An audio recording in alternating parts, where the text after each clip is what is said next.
ہمارا یہ جو دل ہے روزانہ 1,00,000 دفعہ دھڑکتا ہے. 1,00,000 دفعہ ہر انسان کا دل دھڑکتا ہے، اور 1,00,000 دفعہ دھڑکنے سے 10,000 لیٹر خون ہماری شریانوں میں ٹریول کرتا ہے روزانہ. اور ہماری شریانیں جو ہیں، وینز جو ہیں، ان کو اگر جوڑا جائے تو 1,00,000 کلومیٹر بنتی ہیں. 2.5 چکر پوری زمین کے بن جائیں ہر انسان کی شریانیں اگر جوڑی جائیں. ان ساری شریانوں میں جو خون ٹریول کرتا ہے دل کے ذریعے، کیا یہ خود بخود ہو رہا ہے؟ پھر اس کے بعد اس چیز کے اوپر غور کریں کہ ہمارے جو گردے ہیں روزانہ 25 دفعہ ڈائلیسس کرتے ہیں. ایک ڈائلیسس کی قیمت مارکیٹ میں تقریباً 3,500-4,000 روپے. 4,000 کو آپ 25 سے ضرب دیں، 1,00,000 روپے کا کام ہمارے گردے مفت روزانہ کر رہے ہیں بغیر کسی تکلیف کے. ڈائلیسس کروانے کے لیے تو ٹائم دینا پڑتا ہے، تکلیف کاٹنی پڑتی ہے. یہ ہمارے گردے خود بخود چل رہے ہیں.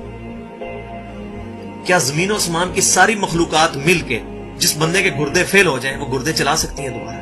یا دل فیل ہو جائے تو دل چلا سکتی ہیں؟ یہ کوششیں ہوتی ہیں، بیٹری لگاتے ہیں، لیکن وہ کہتے ہیں کہ دل چل رہا ہے لیکن جان ختم ہو چکی ہے. اس طرح دل چلنے سے جان نہیں آ سکتی بیچ میں. پھر ہمارے پھیپڑے روزانہ 23,000 دفعہ سانس اندر کھینچتے ہیں، 23,000 دفعہ سانس باہر نکالتے ہیں.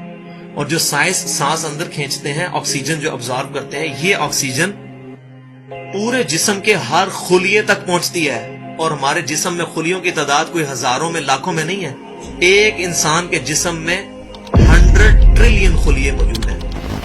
100 ٹریلین، اور 1 trillion is equal to 1000 billion, 1000 ارب کے برابر. اس کو سمجھانے کے لیے سائنٹسٹ نے یہ ایگزامپل دی ہے کہ اگر انگلینڈ جیسے 30 ملک ہوں اور وہ 30 کے 30 ملک درختوں سے پر ہوں، ہر درخت کے 10,000 پتے ہوں، تو جتنے پتوں کی تعداد بنتی ہے نا، 30 انگلینڈ جیسے ملک مکمل درختوں سے بھرے ہوئے، وہ سارے پتے گنے جائیں، ہر درخت کے 10,000 پتے ہوں، تو یہ 100 ٹریلین فگر بنتا ہے. اتنے خلیوں تک آکسیجن روزانہ پہنچتی ہے، جسم کے اندر خلیے موجود ہیں.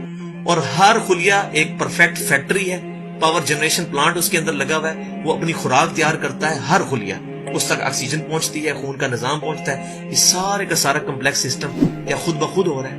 زمین و آسمان کی ساری مخلوقات مل کے یہ کام نہیں کر سکتی، جس کے بارے میں ہمیں وہم ہو گئے شاید یہ خود بخود ہو رہا ہے. پھر اپنی آنکھوں کے اوپر غور کریں. ہماری آنکھیں روزانہ 12,000 دفعہ چپکتی ہیں. ایسے 12,000 دفعہ اگر ہم اپنے یہ ہاتھ کو الٹا کر کے ایک دوسرے پہ یوں رگڑیں نا، تو میرا خیال ہماری کھال اتر جائے. اس سے زیادہ نازک چیز ہماری آنکھ ہے. لیکن اس آنکھ کے درمیان ایسا لیکوڈ موجود ہے کہ جو اس آنکھ کو گھسنے نہیں دیتا اور تکلیف نہیں ہوتی. وہ لیکوڈ تھوڑا سا زیادہ ہو جائے تو خام خواہ ہمارے آنسو بہنے شروع ہو جائیں. جیسے ہمارے گلے میں بھی تھوک موجود ہے، یہ تھوڑا سا زیادہ ہو جائے تو رال ٹپکنی شروع ہو جاتی ہے. کئی لوگوں کو آپ دیکھتے ہیں بیماری ہوتی ہے، ایک زیادہ مقدار میں ہو جائے تو رال ٹپک جائے، کم ہو جائے تو ہم بول نہ سکیں، ہمارا گلا خشک ہو جائے. یہ اتنا کمپلیکس نظام خود بخود ہو رہا ہے. اگر ہم روزانہ 12,000 دفعہ ایسے کریں نا آنکھیں خود سے تو تھک جائیں.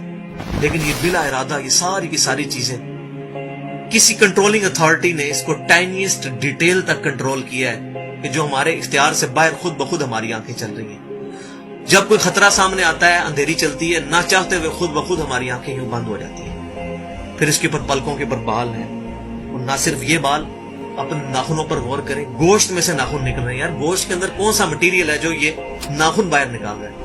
یہ گوشت میں سے دانت نکل رہے ہیں، یہ گوشت میں سے گھاس نکل رہی ہے. یہ دیکھیں گھاس، یہ بال نکل رہے ہیں. جو بندہ پاگل ہو جاتا ہے، یار گوشت میں سے اتنی مشکل چیزیں کیسے نکل رہی ہیں؟ اور ناخن ہمیں کاٹنے پڑتے ہیں لیکن دانت کاٹنے نہیں پڑتے. یہ ایک خاص مقدار پہ جا کے رک جاتے ہیں. یار دانتوں کا کوئی باپ ہے جو ان کو کہہ رہا ہے کہ اس کے بعد تم نے نہیں بڑھنا؟ سر کے بال بڑھتے ہیں لیکن یہ ہمارے یہ والے بال نہیں بڑھتے، ابرو کے بال نہیں بڑھتے. اس کو کون کنٹرول کر رہا ہے؟ یہ ساری کی ساری چیزیں کیا خود بخود ہو رہی ہیں؟ جو چیزیں بھائیوں کرنے سے نہیں ہو سکتی، انسان اپنی چیزیں خود کنٹرول نہیں کر سکتا، تو خود بخود وہ کیسے ہو رہی ہے؟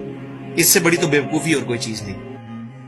پھر سب سے مشکل جو انسٹرومنٹ ہمارے دماغ جو ہے، ہمارے دماغ کے اندر 10 ارب خلیے ہیں، اور جو دماغ کے اندر جو ہمارے کنیکشنز ہیں وہ 100 ٹریلین ہیں، equivalent to the quantity of cells in human body. جو میں نے بتایا تھا انگلینڈ جیسے 30 ملک ہوں، وہ والی ایگزامپل دی، وہ سیم اتنے کنیکشنز دماغ کے اندر ہیں.